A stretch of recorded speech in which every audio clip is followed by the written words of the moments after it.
Ettevõtlikel poistel tuli idee teha loovtöö putukahotelli näol, et pakkuda looduse mitmekesisuse hoidjatele rohkem elu ja varjupaiku. Nüüd on lasteaialastel võimalus jälgida putukate elu ja olu. Kool annab mulle võimalust osaleda sellistes rahvusvahelises projektides nagu Erasmus ja Nord+.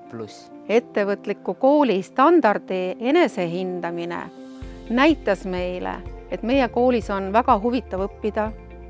Meie koolis on õpetajatel hea olla. Meie lapsevanemad tulevad kõikide meie üritustega kaasa ja annavad ka enda poolt panuse. Ettevõtlik kool on huvitav ja mõnus. Kasvab ja areneb see, millele me tähelepanu pöörame. Meie koolis on iga õpilane ja töötaja väärtusruumi looja, sest väärtusi aktsepteerivas koolikultuuris toetatakse iga inimese ettevõtlikkust.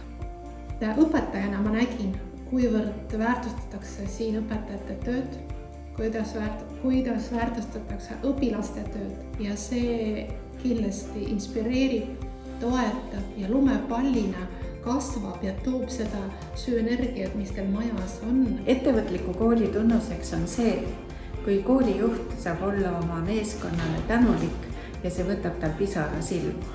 Illuka kool tegutseb väga sihikindlalt oma eesmärkide suunas.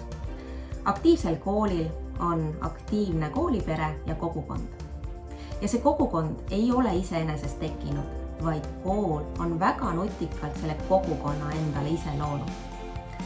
Ning nüüd saab rõõmu tunda vaid sellest, et koolipere ja kogukonna panus innustab mõlemaid osapooli. Palju õnne Illuka kool õpetaseme puhul!